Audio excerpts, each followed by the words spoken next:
For years now, Man City fans have been yearning for a manager to use Yui Hasegawa higher up the pitch. And finally, Andrée Jeglertz may be answering those prayers. So how is Jeglertz deploying the Japanese star? And is it the best use of Hasegawa's skill set? Let's dive into it. So let's start by looking at the build-up structure for Manchester City in their game against Chelsea. So as you can see from this screenshot, what we can see is that Sidney Lohmann is the deepest of the two midfielders. Now, oftentimes last season, Hasegawa would be the deepest player and there'd be two midfielders a little bit higher, with City looking to find the other two midfielders in the half spaces and Hasegawa being the more defensive option, often retaining the ball and maintaining possession rather than looking to progress it. But in this system, we can see that Sidney Lohmann is the deepest player and Yui Hasegawa is slightly higher.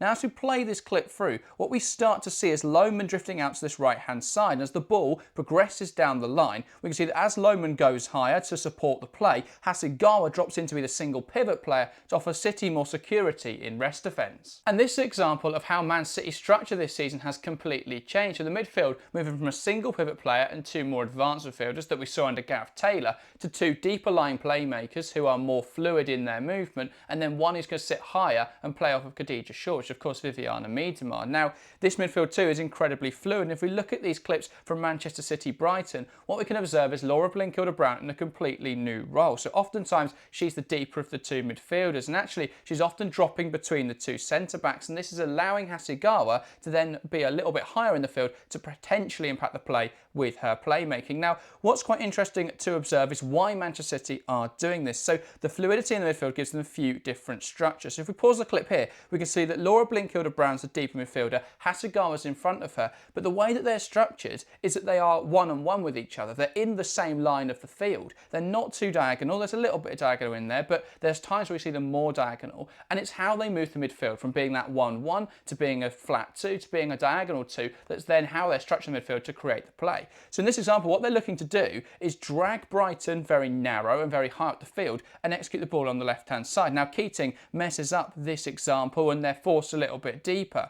But as we play this clip through, you'll see they look to rotate the ball with the same intention. So at this point, they're both dropping. You can see Hasegawa starting to make that movement higher up the pitch. They try and play out, it doesn't come off. But because they've got Laura Blinkilde-Brown there, it's okay. And as this continues, what we see, this is a little bit more of a diagonal midfield. Now it shifts into that 1-1 structure and they can execute the ball out to the left-hand side. And now look at how Manchester City have opened up Brighton. So by shifting their midfield structure, they're able to draw Brighton very narrow and very high up the pitch, execute pass down the left-hand side, and use the width to hurt teams. So let's take a look at how this is giving Hasegawa more license to be involved in the attacking play. Now, in the Chelsea game, we didn't see much of her attacking skill set, but in the Brighton match, we started to see her more involved in the final third.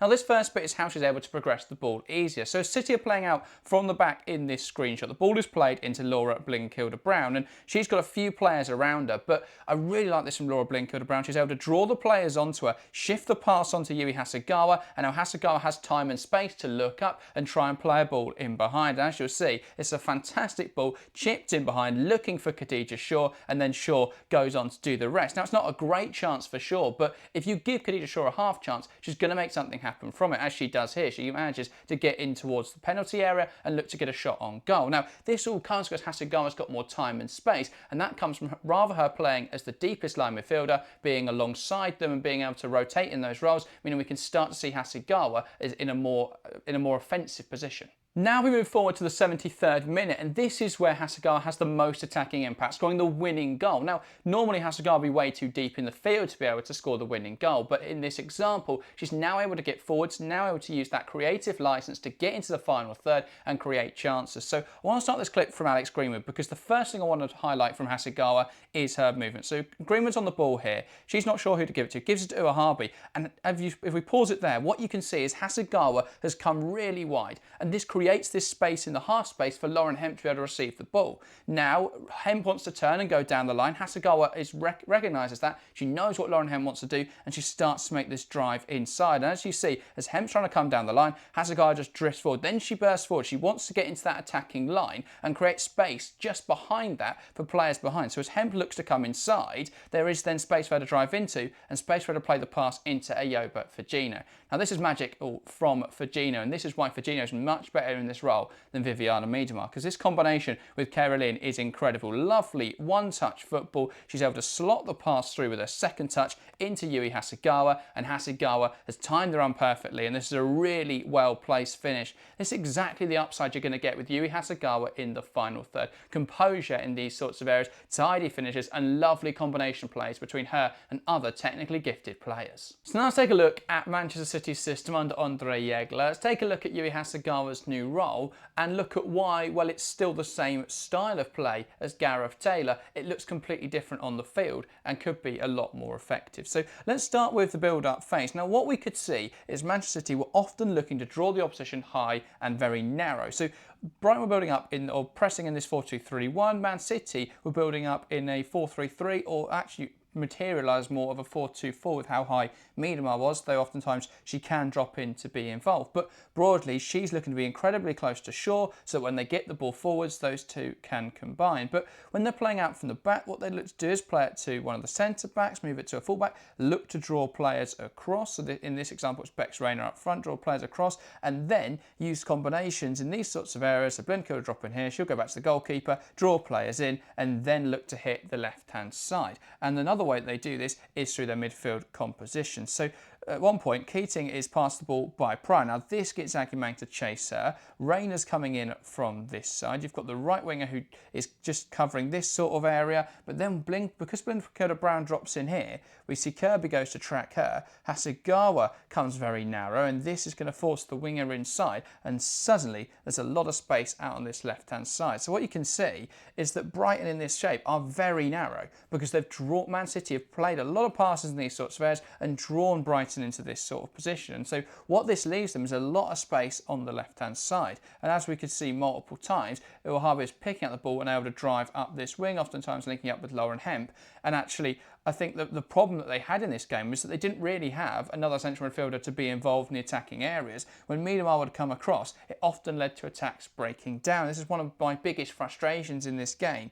I think Vivianne Miedema is a fantastic goal scorer. She was a brilliant player, but looking at her in this system, it just isn't functional. She doesn't offer Man City what they need in or out of possession, because if they had another midfielder, what they can do is have a little even more fluidity in this midfield. So say it's someone, if they use Lohman as well, rather than Vivianne Miedema, which we can do in this game, then I think we'd see a lot more from this team, because it'd be a bit more of a flat midfield three with a lot more fluidity. So if Lohman's out here, or vice versa, if Lohman drops in, Hasegawa's allowed to get even further forward, she can combine in these sorts of areas, slot that ball in behind, and this has become a lot more dangerous. Whereas actually what we saw was oftentimes it wasn't really working for Man City. Oftentimes when it went to Miedema, it would then fall apart. But I think if you can get Hasegawa out the pitch, or even if you use Lohman as the deepest player, Hasegawa is as another central midfielder, and then Blinker-Brown, having that fluidity, allowing the midfield to rotate a lot more, could give them huge tactical upside. And I just don't see Vivianne Miedema working in that role.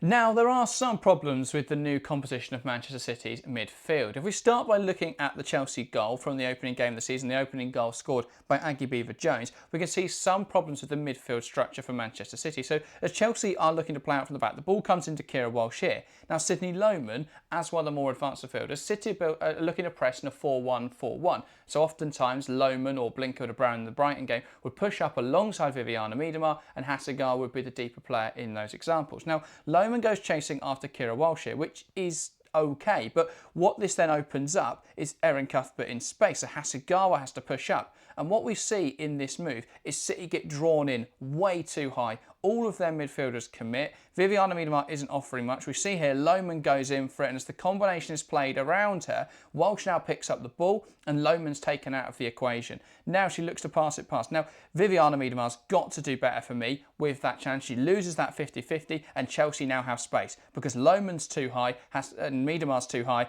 Hasegawa's the only midfielder left. And so the problem this creates is that Hasegawa then has to track the run of Micah Hamano. This leaves Captain in loads of space, and on another day, I think they would have looked to play a cutback here into Captain, who's in a lot more space. Because Man City dealt with it so poorly in the back line, they end up playing a ball across the box, and Aggie Beaver-Jones scores. But they were opened up way too easily here, Manchester City. All of their midfielders committed into the press. Chelsea drew them in very well and played through it incredibly well. But you can't take away from the fact that City's midfield were completely opened up by that.